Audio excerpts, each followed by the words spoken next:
Doctor ધીમંત Marvia શનિવારે જે junior resident doctor કે જે ફિમેલ અને એક મેલ રેસિડેન્ટ ડોક્ટર ઉપર જે ફિઝિકલ એસોલ્ટ અને ગેરવર્તણૂકનો અણબનાવ બન્યો હતો એના માટે અમે શનિવારે બપોરે જ ઓથોરિટીને અમારી ડિમાન્ડ મૂકેલી હતી।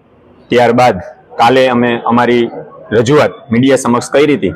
આજ સવારે અમે ડીન મેડમ અને જે મેડિકલ સુપરિન્ટેન્ડન્ટ સર છે એને અમારું પાછું આવેદનપત્ર આપવા ગયેલા હતા। અમારી જોડે એમને વાતચીત કરી બધો મામલો જાણ્યો અને અમારી શું ડિમાન્ડ છે એની અમે ચર્ચા કરી હતી। અમારી મુખ્ય 4 ડિમાન્ડ છે, બરાબર। એમાં પ્રથમ ડિમાન્ડ એ છે કે જે આના માટે એક્યુઝ છે કે જે અહીંયા ફિમેલ સર્વન્ટ છે ઓન ડ્યુટી અને એના જે સગાઓ છે, ફિમેલ સર્વન્ટને ઇમિડિયેટ ઇફેક્ટથી તાત્કાલિક ધોરણે ટર્મિનેટ કરવામાં આવે, પહેલી ડિમાન્ડ એ છે।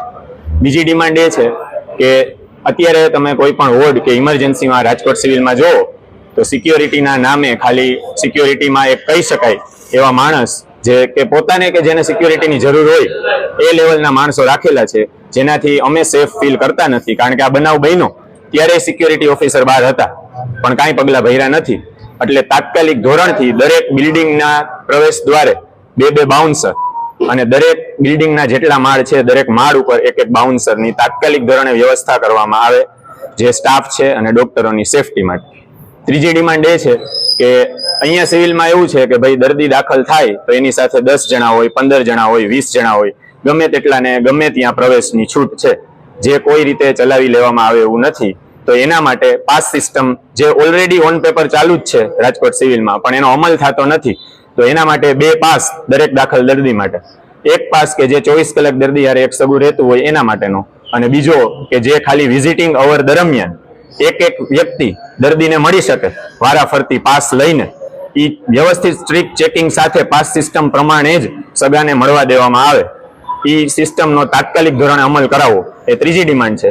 અને ચોથી ડિમાન્ડ અમારી એ છે કે સીસીટીવી સર્વેલન્સ બહુ વધારે પડતું નબળું છે, જે કેમેરાની સંખ્યામાં વધારો કરવાનો હોય તો એ અને એની સર્વેલન્સમાં મજબૂત બનાવવાનું હોય તો એ પણ તાત્કાલિક ધોરણે પૂરું પાડવામાં આવે। આ સમગ્ર ડિમાન્ડ અમે મેડિકલ સુપરિન્ટેન્ડન્ટ સર જોડે ચર્ચા કરી અને એમને અમારી માંગણી રજૂ કરી છે। એમને અમને શાબ્દિક આશ્વાસન આપેલું છે કે તમામ ડિમાન્ડો તાત્કાલિક ધોરણે પૂરી થઈ જશે।